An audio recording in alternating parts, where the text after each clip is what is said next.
So you ask, we answer. You've already met all three of us, Jeff, Kalpana, and me. We're all part of international relations, and we've been working with students for a very, very long time. So go ahead, ask your questions. We will try and answer as many as we possibly can. A little bit about us. Some of you have known us as the Chopras. We are now TC Global. We're also, evolving along with you youngsters. We are 25 years old or young, whichever way you look at it. We started in 1995. We've had interactions with over 2.5 million students over the period of time.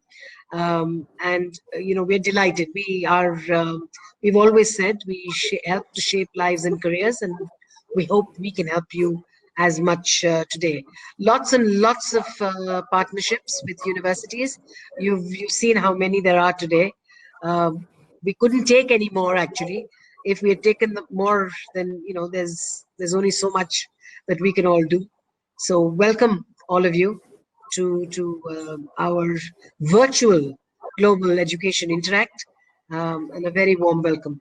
What we've tried to do with updates is we've taken you on a journey, your journey with us. And at every step of the way, we'll try and answer some questions. And these questions are not ours. They are literally FAQs. They are questions that we have got from you every time we do one of these webinars. So let's go. What did we get with the poll results? Okay, we'll see. People have. So the results are already there. So acceptance deposit, there is 0%. Starting online is 20%. Visas is 28%. Okay. Safe arrival is 0%, and post-study work visa is the most, is 52%. Wow. Okay. So we will give you a lot more details on the post-study work permit to bring that 52% down to 0%. That should not be a concern anymore. We are very happy to see that acceptance deposits are not your concern. And safety, wonderful. Nobody's really concerned. We're very happy where we are with COVID, but we will talk about it and what the universities are doing for you. All right, so let's look at some good news from India.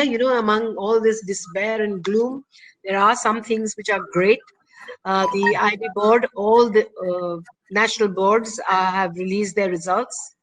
CBSE results are out, ISC results are out. State board results have started coming out as well. And of course, domestic flights have resumed. As of yesterday, some flights to some countries have resumed. But again, it is not for students alone. So we are hoping that by August or September, even that should start. Visa offices in some areas have opened. So the one big question is, should I go? And when I say should I go, it means should I go now? So should you go? As we've been saying, the world is reopening, is recovering slowly but surely. It's not an easy virus to kill. The pandemic is one of the worst that we've had, but it is still in control up to a point. We are going to see far more of it, but we have to be optimistic. The other big question is that face-to-face will happen when borders reopen. Nobody is going to be shut down for a long, long time. So we're just waiting for some borders to reopen. Don't worry about the face-to-face. It will happen. The other thing you can do is you can start in India and progress globally. You could do a one-year program here and do the next 2 years, for example, in the UK there, and you will get the degree from there. You can do 2 years here and then officially transfer to a university in the US. That's also not a problem. A lot of people will transfer next year, I'm sure. But otherwise, these are called transnational education, TNEs. Do log in to our expo and go and see some of our partners and pathways, including NCUK, where you can actually get a chance to do the first year in India and then progress to over 10 universities in the UK. So there are lots and lots of options, to be honest. Universities have invested in your safety. I know safety has come out zero, but they are very worried. Remember, universities are responsible for you. In the UK, for example, they're your sponsor. So safety is a big issue. They've invested in online experiences. I know a lot of you are very worried, scared about this online experience. We're going to talk about it. And they've put in a lot of resources to make sure that you have the same kind of campus experience, of course, not in totally, but as much as it is possible. You can defer your application, remember that, but not your offer. What do I mean by that? If you say, I'd like to defer to January, if the university has a January intake, your application in some cases, you don't have, but your offer is not automatically transferred. You might have to go into the pile again and compete all over again. This is not across the board. Be careful with that. It can happen. So just check with your RM or your university. And there are more flexibility and opportunities this year versus greater competition next year. Because once the world opens up completely, everybody's going to head out. So there may be more competition. So our advice at TC Global, and as you can see from all three of us at the part of the international relations team, don't let the year pass you by. Make the most of opportunities, both in terms of money, scholarship, aid, whatever is available, and take that on board. So we're having talked about money. Let's look at it. Universities across the globe are being a little more flexible with money. There are scholarships, some are merit-based, some are bursaries and aid due to COVID. Check it out with your university. Sometimes you might get an Indian bursary or something, especially in the UK. And there are fee reductions. Please do look at that very seriously. If you can't find it on your university thing, connect with us at TC Global, connect with your RM, and ask the questions. We're here to make sure that we answer them. Education loans have started again. The banks are issuing loans, and of course, the universities and visa offices are accepting loans. There's a great amount of government support that is available at the moment in various governments. I think Australia and New Zealand have been ahead of the game in this by supporting students who are already there. And in actually giving them money. New Zealand was giving over $350 university New Zealand dollars to students to be able to help them out, the ones who were stuck over there. So yes, this COVID-19 pandemic has changed the face of the interaction between students and universities.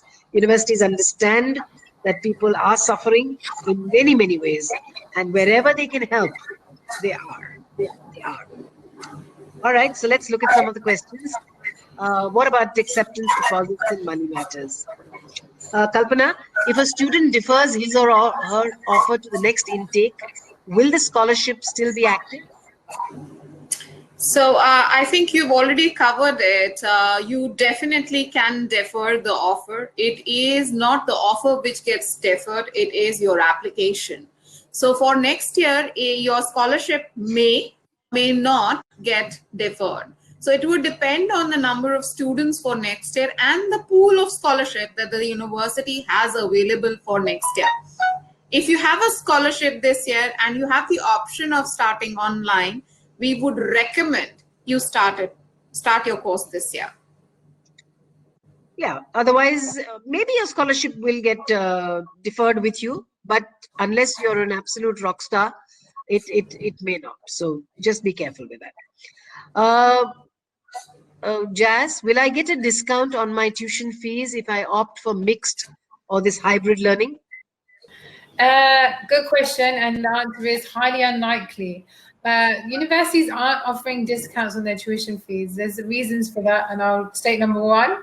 Number one is that they're investing more than usual, actually, because they have to provide a good, interesting, engaging digital infrastructure to make sure that you're able to access learning the same way that you'd have physically. So in fact, they're putting money into it. Their costs are the same. They still have to pay professors, things like that. The other thing is that they're actually offering it in a different form in terms of scholarships and bursaries. So there's increasing amount of scholarships and bursaries available this year. Take advantage. Means is that pool, I think Bindu, you said it, that pot becomes a little bit smaller next year because they're taking from it and putting it into this year. So there's opportunities to financially support you, and they're being quite flexible about it. So there is some flexibility, but the tuition fee itself is unlikely to be discounted. Yes, I also think so. I could do that. Should I go ahead and pay the deposit for September 2020? Go right ahead and pay your deposits. They're absolutely very, very flexible on this. Other than the US, most countries are very flexible on refund, their refund policy. Do read the refund policy before you pay your deposit. If you need any help, as I keep saying, just connect with us and we will tell you. But otherwise, if it's for COVID reasons that you cannot go, you can get a full refund on your deposit. In some cases, there may be an administrative charge of 200 or 250 pounds or something. But the Americas have a very rigid policy. They may or may not give your deposit back. So other than them, I think every other country is open to the idea that if circumstances don't change, your deposit will come back. So it's not money lost.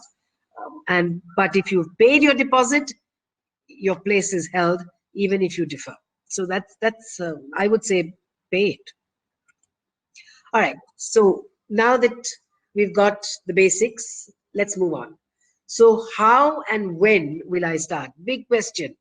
Absolutely. When is my university opening? I'm just putting it out for all countries. Pick the one that you want to be going to. We don't have a problem with that. As you can see, all of them are saying that they will start in September, October, and most of them are either blended, or it means the same, blended or hybrid, depending on the country that we are looking at. I just want to add a rider over here. A lot of them have delayed their starts. The reason why we haven't changed it on our slide is that the change can be anywhere from the end of September to the beginning of November. So, you know, individual universities have, but they are delaying start, not because they're not ready, but because the visa offices have not yet opened everywhere. So do remember that. Don't get worried.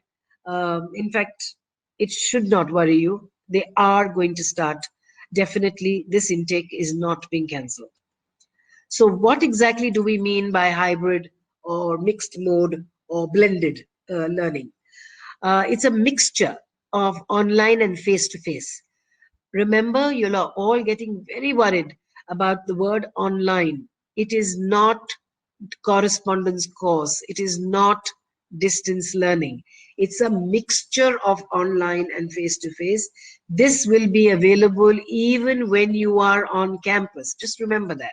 Some modules will be online, but tutorials and lab work and those kind of things will be face-to-face. So because we are in this mode, I know that the poll showed that none of you seem to be very worried about safety, but that's one of the reasons for social distancing. You start your program online and move to face-to-face or onshore teaching. Online learning is, not even will be, is, I hate the word new normal, is the normal going forward. This is going to be, I mean, you can say I will defer for 1 year. I promise you next year is going to be not as much online. You may not be doing online at home in India, but you will definitely be doing some part of your course online even when you are on campus, because as I said, this pandemic is not going away in a hurry. So unless you want to defer for the next 5 years, I suggest start looking at, you know, this is not such a bad idea to start now. So let's look at some of the questions. Can I start my study in India and then transfer to an international study destination later, Kalpana? You're mute. You're mute, Kapil. Sorry, guys, to let you know, in international relations, we love muting ourselves. So I know. Kalpana, are you there? Yes, I unmuted myself. Now it's okay? So can I start studying in India and then transfer? Yes, definitely. There are a number of partners where we have this option that you study 1 year in India and you can transfer to your university next year. You should definitely talk to our relationship management team. They will guide you about what options we are saying and talking about. Also, the option of studying couple of years in India and then going for 2 years, that's also an option. So you can choose between 1 year to 2 years of study in India and moving to all the countries. US offers it, UK offers it, Australia offers it. So you name it, that option is available for you. There you are. Can I just add? Yeah.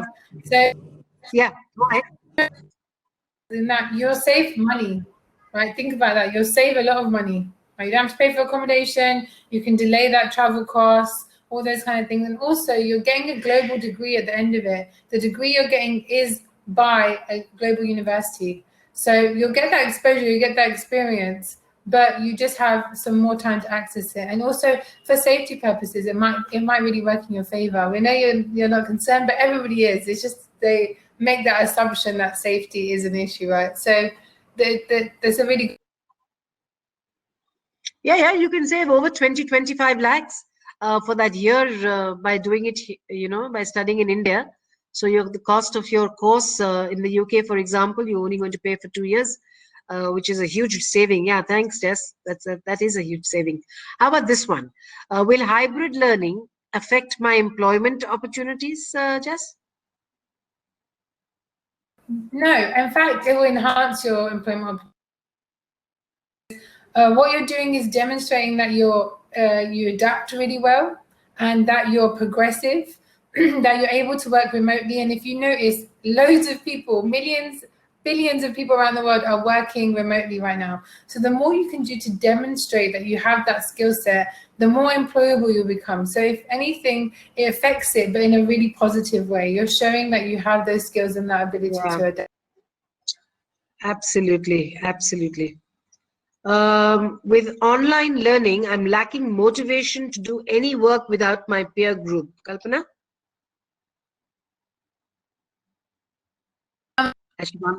Gadan. With online learning, I'm lacking motivation to do any work without my peer group.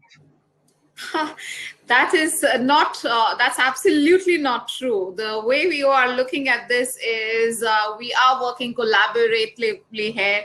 We are at different places in the world. More and more of companies across the globe are getting connected, and they are getting people from different parts of the world to work together. So similarly, when you look at your study patterns, there would be on the online platforms, you would be doing assignments together, and the student who you would be sharing or who would be in your group, maybe from Australia, maybe from US, maybe from anywhere in the world. So they're not lacking any kind of pair group interaction, so to say. Can I just address Neha's question? Because Neha is saying, will I be missing out on the social aspects and the cultural immersion?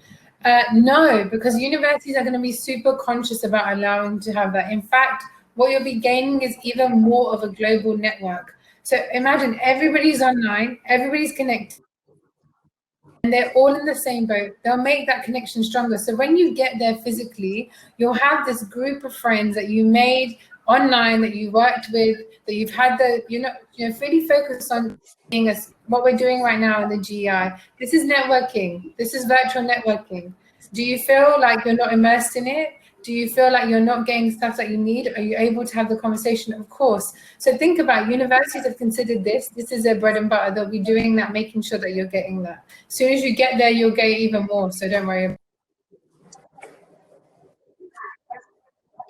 Yeah, I mean, yesterday we did that future of learning panel discussion. We had a professor who was in Glasgow, our industry expert who was in Jaipur. I live in Bangalore, and the fourth one was in Delhi. And I promise you, we had a great discussion, on it. So yeah, lacking motivation is also a mindset. We will talk about that in a bit, but we shouldn't. You shouldn't have. Motivation will be there when you still have to give in assignments, when you still have to, deliver your stuff that you need to do. So does starting online mean an entire degree would be online? I can take that one because it's a very simple answer. No. It will never be on completely online, because that would make it a distance learning or a correspondence course, and distance learning does not give you post-study work rights. So there's no question of a university making the entire degree online unless it is a degree that is meant to be online, in which case that is what you would be paying for. If you're paying for the full degree, there is no question of them taking the entire degree online. In fact, now that we're on the topic, if you start, say, at the end of October, take any country actually, you start at the end of October, you're basically doing the whole of November and half of December. Then you have Christmas holidays, and you start face-to-face in January. So you're basically just doing between 6 to 8 weeks max, unless, of course, the whole thing restarts and we're in a mess, in which case, as I said, you'll get your money back and you will have to defer. But otherwise, you're really not looking at too much, on this. So let's go to the visa update. Some of you were asking about visas. While I'm showing you all of them, so you can look at the country that you want to go to.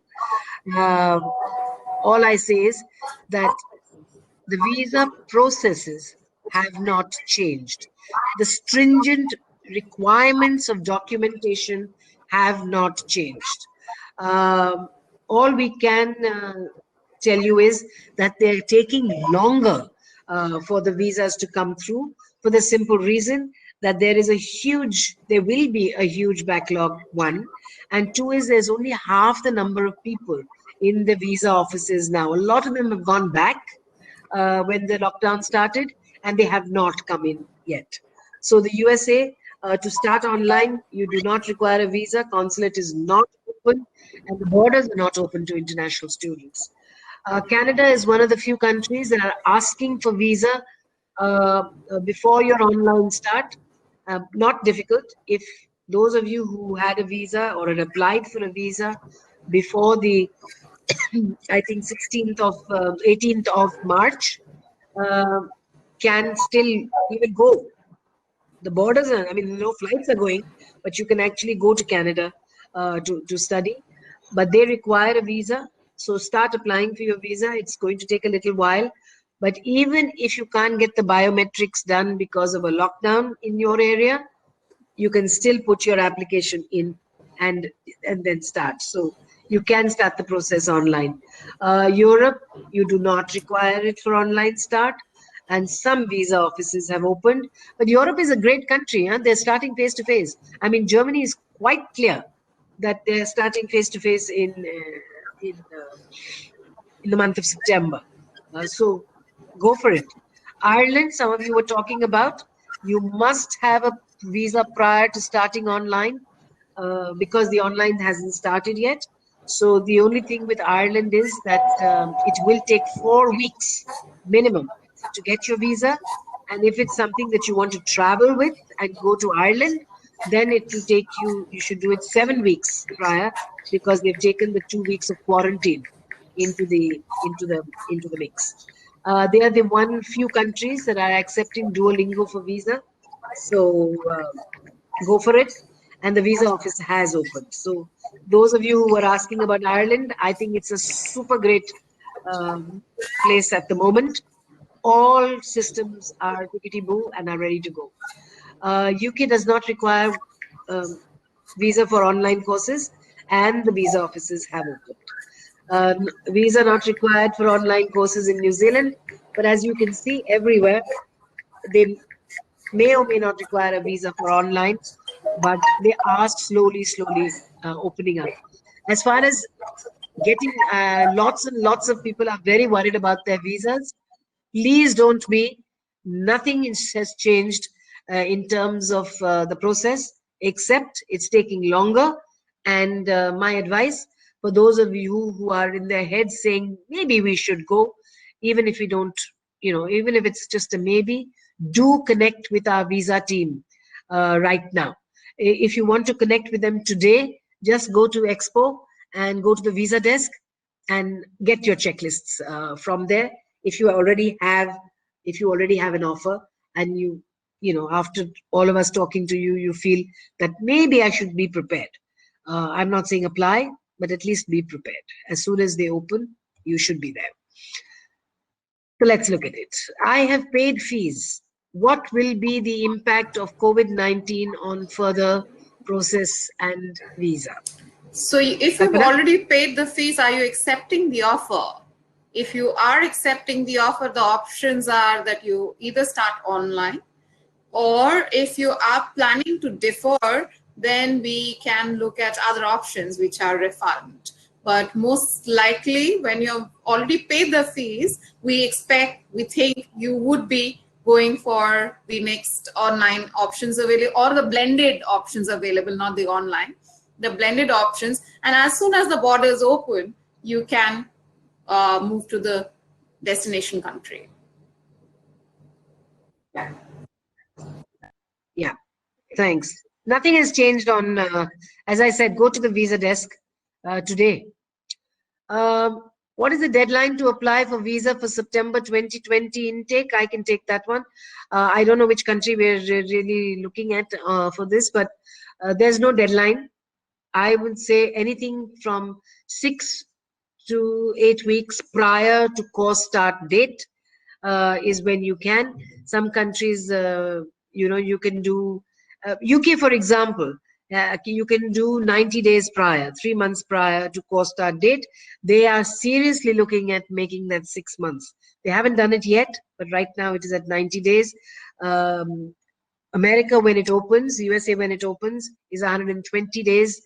So there's no real deadline. I mean, the longer you take, they're still going to take 4 weeks for your visa to come. So there's no such thing as a deadline.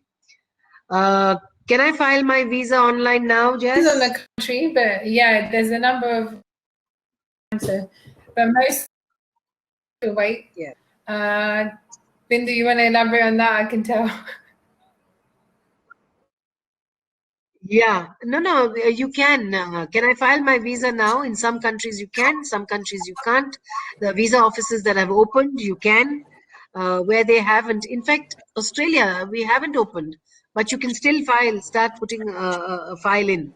Nothing will come of it right now, but at least, like Canada, you can put it in.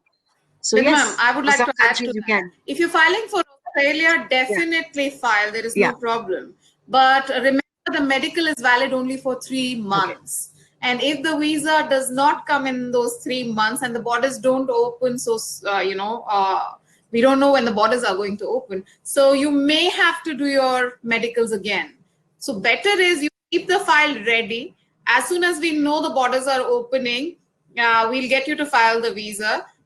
In the meanwhile, you can start online because you do not need visas for starting the online courses. Fair enough. If I take an online English language test, can I use it for my visa? Just go for it. Jazz? Yeah, it depends on the country. It depends on the country again. So, for example, Ireland are accepting Duolingo for their visa language that is being accepted in Australia, but in the UK, they accept the English language requirement that the university needs. So in some cases you might need to do another test, but in a lot of cases the universities are in control or the governments are being flexible. So just check per your individual one, but yeah, you should be fine. Yeah, in most countries you should be fine except Canada. If you're going for a college, they will not accept it if you're going to file under SDS. But if you file it under general category, they will accept it. So yeah, you can do an online English language test if the other ones are not available. All right, so we finally got through the visas, and when I get there, you know, what am I expecting? 14 days self-quarantine mandatory in most countries. This is going to be a mandatory requirement for a while. Many universities are offering facilities at nominal or no extra cost. We can talk about that. Accommodations are limited due to social distancing. So places which, you know, would take 100 students are now going to take 50. So we can be very mindful of that. There is no change in part-time work. Mostly it's 20 hours a week. And if you're in the healthcare sector, you know, for people going in for nursing and stuff, you can even work up to 40 hours a week. So they're, you know, because they need those. Universities are taking adequate measures for the safety of students. Please, we can't begin to reiterate how careful they are being, you know, for safety. Let's look at some more questions. Kalpana, should I book my accommodation in advance? Sorry. I should mute it as well. Sorry, guys. Sorry, my apologies. They're doing a bingo today. Every student should book their accommodations in advance. As you might be aware, most of the countries are talking about a 14 days of isolation period or quarantine time. So if you have an accommodation to go to, it is much easier and universities are very flexible. When you're booking the accommodation, they are having this flexibility that they are charging you from the day you arrive, not from the day of the start of the course, which generally used to be the case earlier. So this year is exceptional. All universities are helping our students to do everything that is possible to book their accommodations for, you know, visas, for everything. So I would definitely suggest book accommodations. And in some cases, the universities are Yes. not even charging you for those 14 days. Some are telling you where to go. You might have to pay for it, but it will be a nominal charge. But please don't. What are you going to do? Live in a tent while you get it? You need to book it. Jas, would the universities help with finding the right resources to ensure my health and safety? They definitely will be. So we were talking about this before, and when you go there, it's as if the university is like your parent. Then it's their responsibility to look after you. So they've done a lot to make sure that you'll be safe, and they'll be doing a lot to make sure that you feel safe. So on campuses, when you do go back to campus, they'll be introducing one-way system, social distance, whether it be larger group size will be broken into smaller sessions or they'll be online. A lot of universities are doing a lot to make sure that you'll be able to access all of these health and safety facilities, including in accommodations. They're limiting it so that there is social distancing in place. So they'll be supporting you throughout. Yeah, and staggered class timings, and there's lots of things that they're coming up with. Will the university increase miscellaneous expenses for facilities like quarantine? Well, as I just mentioned, that in some cases they're paying for that. They're not going to increase it. They're going to try and help you with it. So in some cases in Canada, for example, they are telling you that this place has been reserved for students. You might have to pay for it, but it'll be much lower than it would normally be. But in the UK, most universities are wanting you to come on campus and stay in your student accommodation for those 14 days. And in a lot of cases, they are not charging you for those 2 weeks. So universities are, they know what's going on. You know, they're not, they can see what the world is coming to. So wherever they can help, You know, when people say, but then I never got a scholarship, but if your university gave you 2 weeks, rent free, then that is, it's as good as saying you got a discount. So look at it in a more positive light. Universities they're being very, very, very supportive on this. Now, 52% of you wanted to know stay back and impact on post study. So let's go through this in as much detail as we possibly can, and we will, as I said, answer questions quite happily.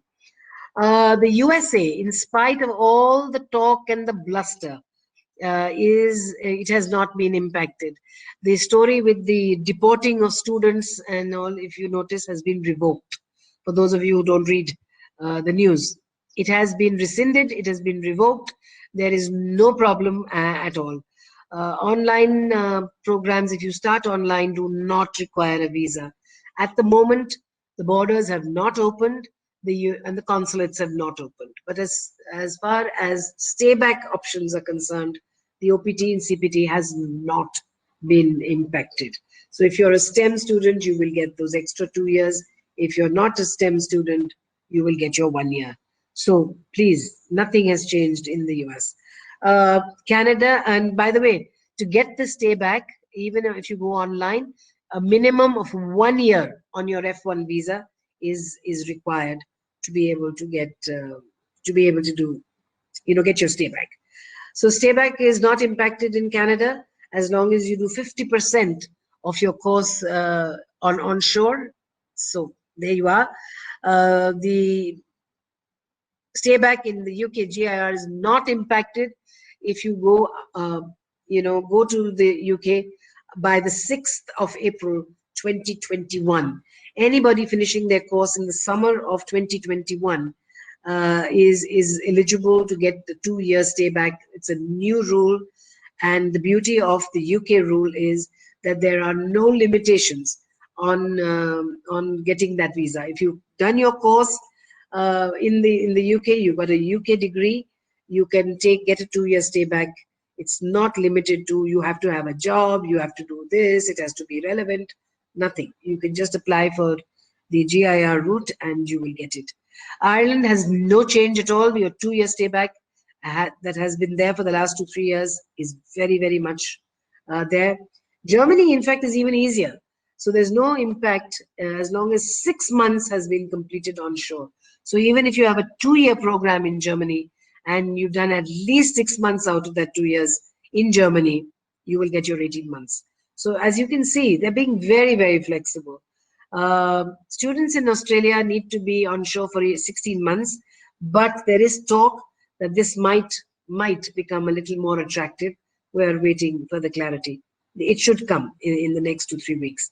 And New Zealand says you need a minimum of 30 weeks on campus to be eligible for the PSW. So as you can see, all the major countries, absolutely no need for 52% of you to worry about stay back options.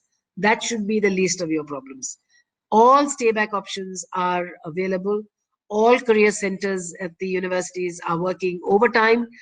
You can even do remote internships. Universities are encouraging that. So you can be doing a project sitting, online. So don't think you're going to be, doing anything less. Study options.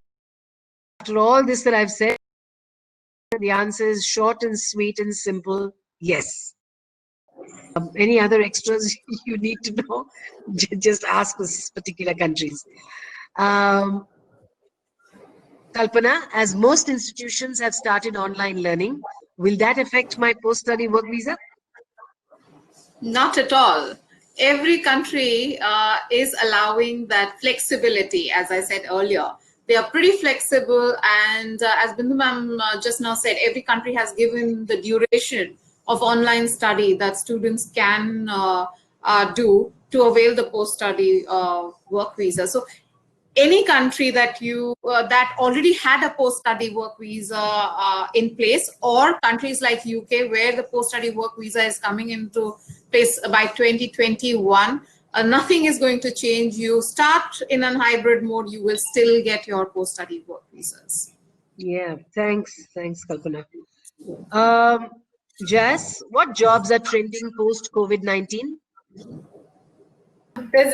Let's break this myth that there'll be no jobs. First of all, there'll be jobs. By the time you graduate as well, the markets will all be in recovery. Governments have invested so much to ensure that their economies are maintained, trillions of dollars and pounds. So there will be jobs. The types of jobs you can consider are some of them that are more remote, some of them are remote, some that are focused on data, big data, on the sciences. And there's even opportunities in things like logistics. If you think about what's really been running right now, logistics has been really key here. So consider some of those options. There will be some. Be super open to it. Yeah. Yeah, and remember that, what one thing this pandemic has taught us is location is no longer important. I mean, may the best man get the damn job. So please, jobs will be there. If you're asking which are going to be trending, digitization is always going to be there. Data is going to be there. Healthcare is going to be there. What else, Jas? We said logistics is very much going to be there. AI, artificial intelligence is going to be the fourth industrial revolution. There's no question of it. But there are jobs. Please just be ready to be part of the job market. Upskill yourselves. Those kind of things. We can talk about that as well. Kalpana, will you do this? It's already done, Bindu ma'am. I had posted the.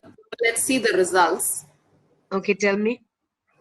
Okay, start my program online is 6%. Defer to the next intake is 47%. I have no clues is 35%. Working is 0. Study in India is 12%. All right. So lots and lots and lots of you want to still defer. But if you want to talk about it and tell us why you'd like to defer, do connect with us. I'm not saying that you have to go. That is not what we are saying. Sometimes you can't go. The borders don't open. The money is not there. There are lots of things when you have very, very valid reasons. But if you're sitting on the fence and you just like somebody to discuss it, please, do connect with us. Maybe we can help you make up your mind, if not for next year, this year, even. But just it'll help. Just to summarize, I'm just putting it on the screen. I'm not going to go through with it. Just let's take that because I'd like some time to see what questions you guys have asked us. That just might help. So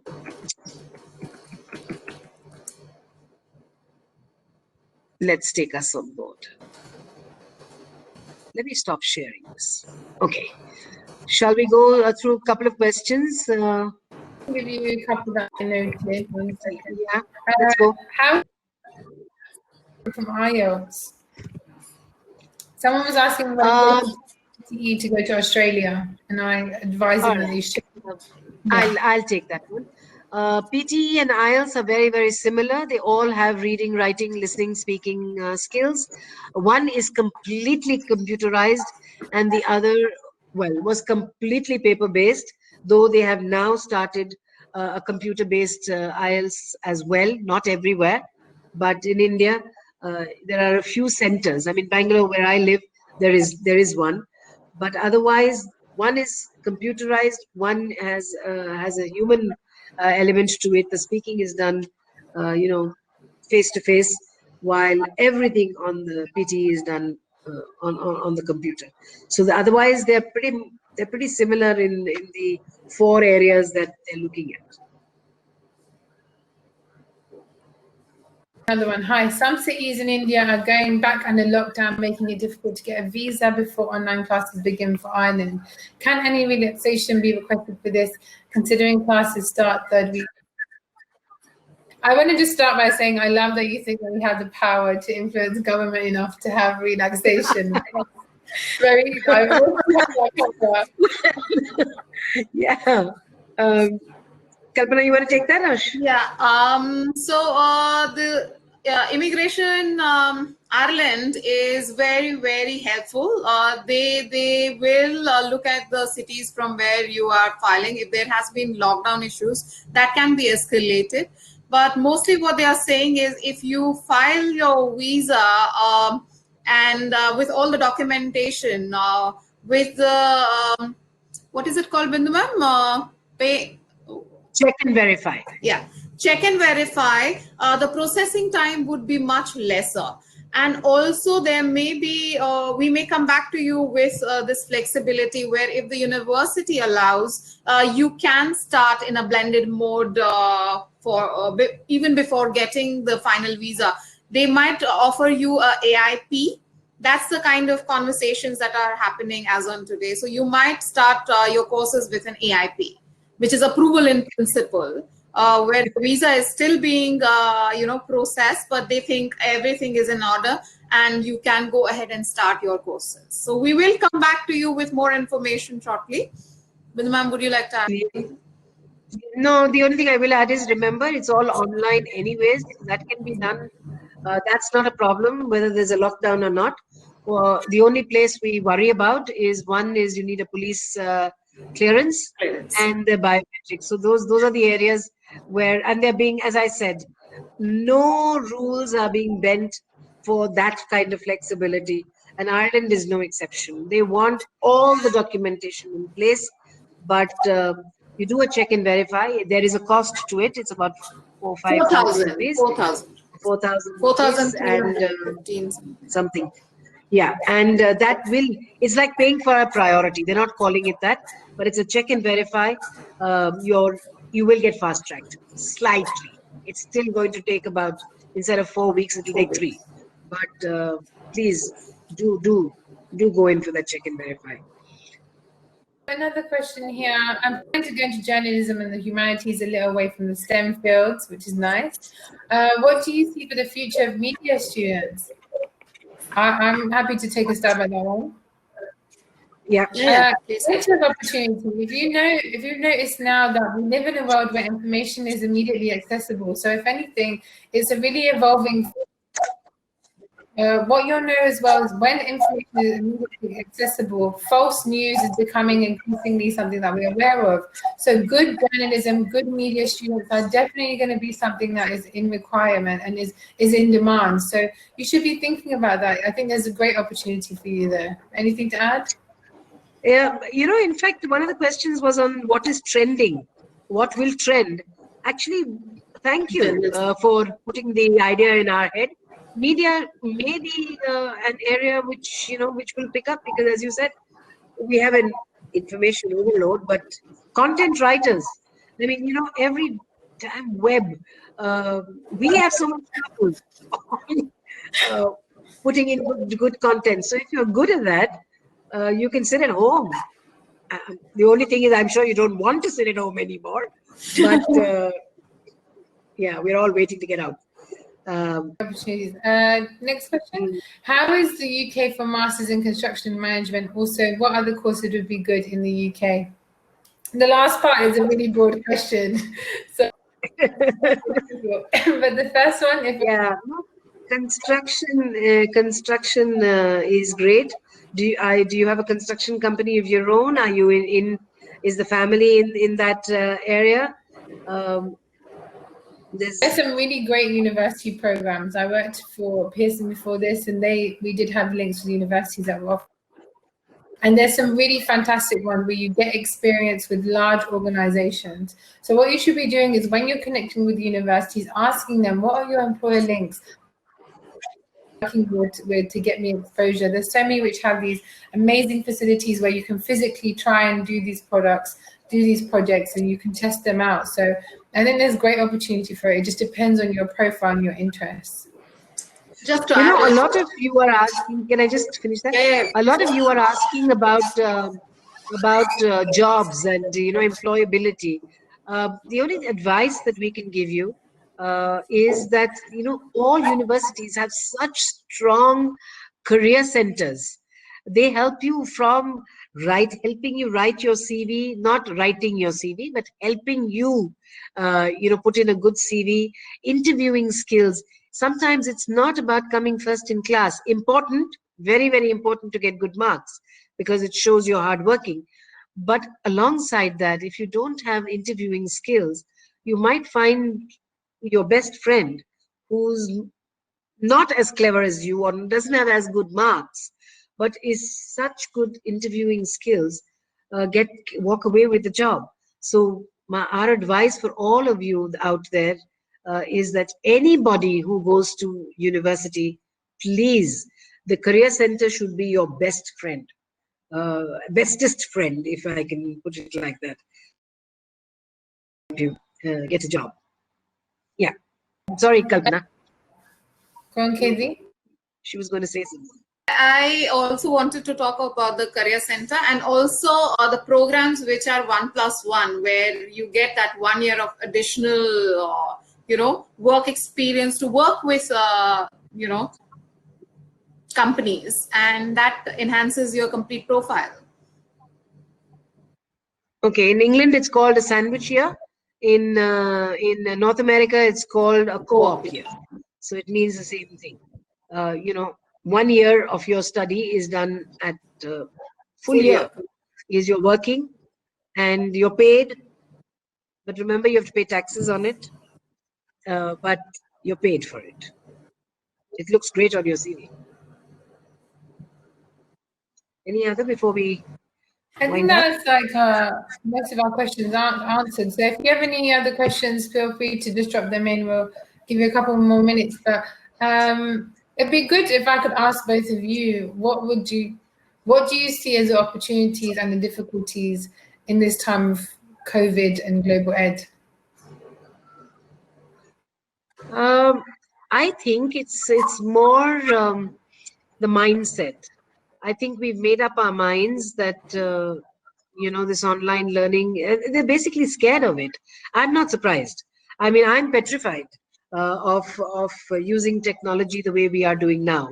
I am, as you can see, the gray hairs will tell you that. But the thing is that once you learn to embrace it, and it's not so bad after all. We have met as part of our own IR group.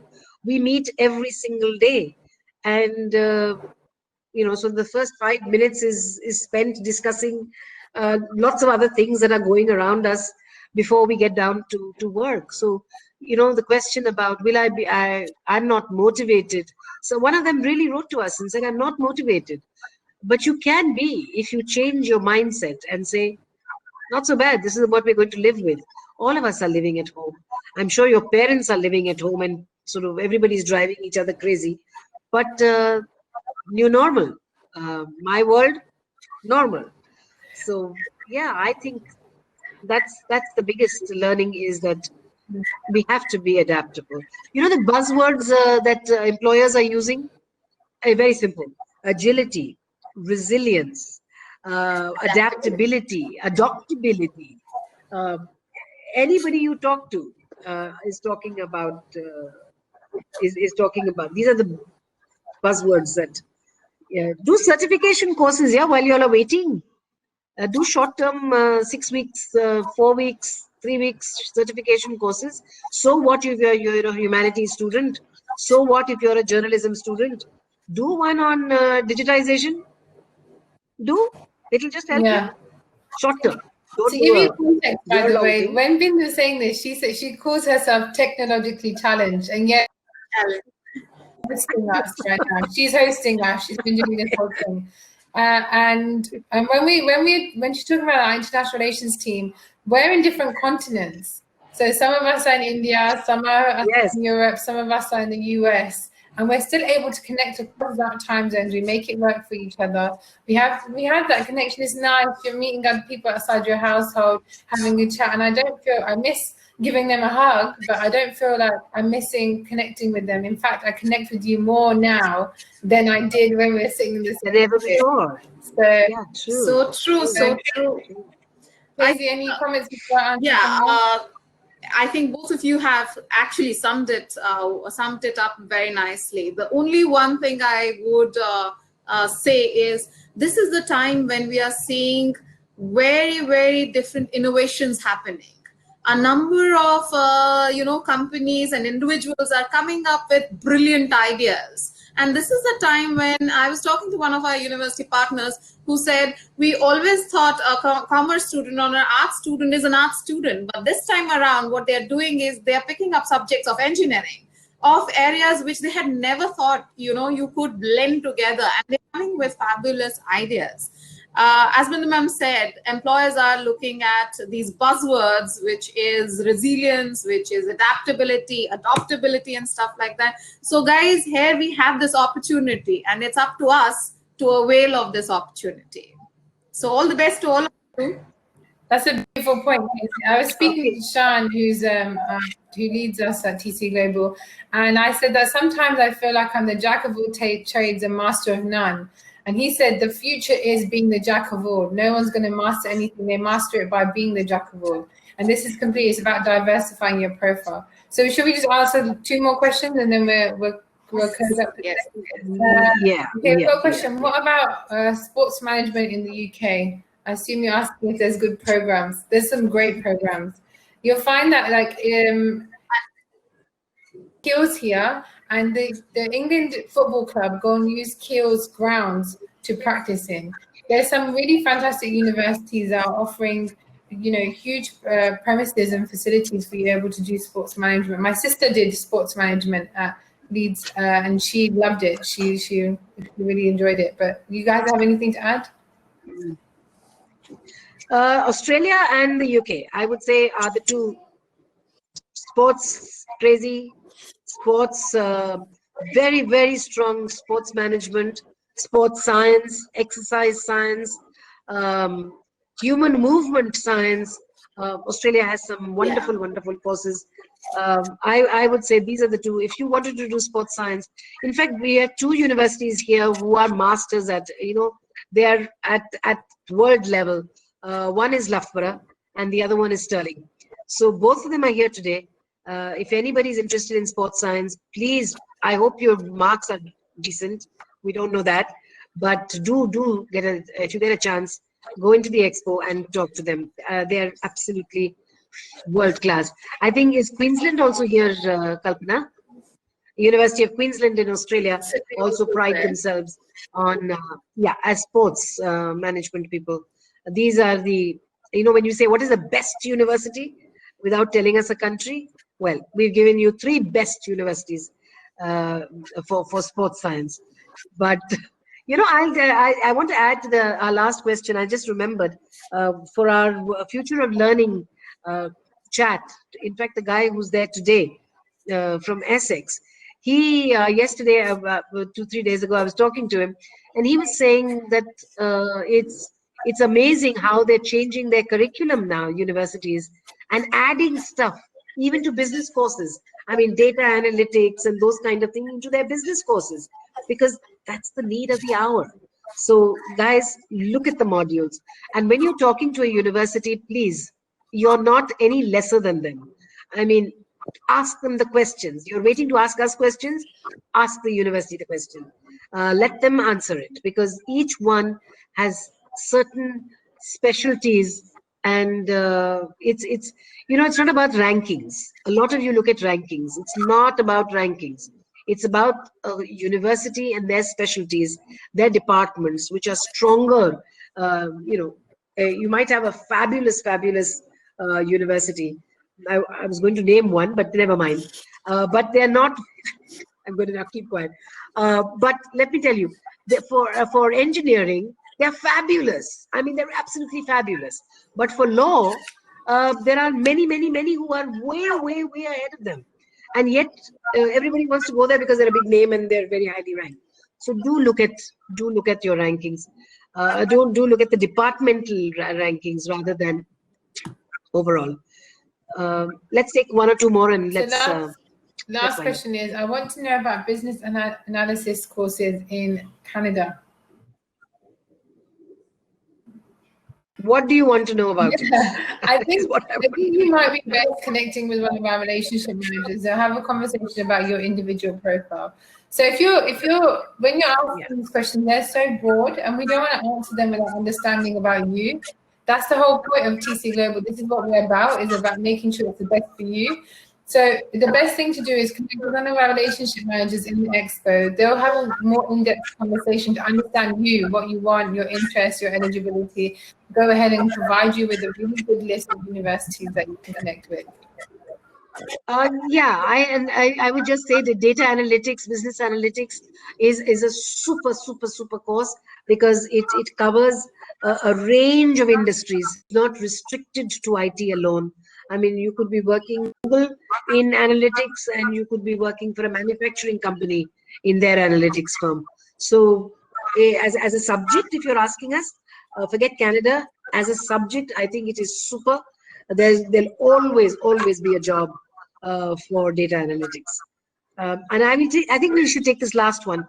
What happens after the 2 years in UK? Whatever you want. If you're that good, the company might absorb you, in which case you can go on to a tier 2 visa. It's as simple as that. And I would. Sorry, asked that. I think it's applicable anywhere, but go ahead.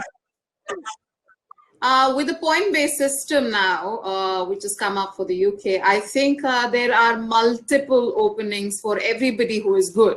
And I think do explore those options. But we still have 2 years to kind of, work on that. So, yeah. Yeah. At the moment, it is 70 points, but who knows? They might change. They will keep it at 70, because this is normally their All right. Australia have it. So, yeah. Okay, with that. So we love you and leave you. Thank you. Thank you, guys, and come over to the expo and let's see you there, meeting the universities and our relationship management team. Yeah, there's a wonderful masterclass as well after this. We have wonderful sessions. Okay, so if you've already met your university, or after you meet your university, you could really be here all day on our platform, because there's lots and lots of things going on at the same time. So thank you very much for attending. I hope our session helped you, and keep safe, guys. Please just keep safe. Okay. Email us at gi@tcglobal.com. Okay? gi@tcglobal.com. Thank you. Thanks, Kalpana and Bindu.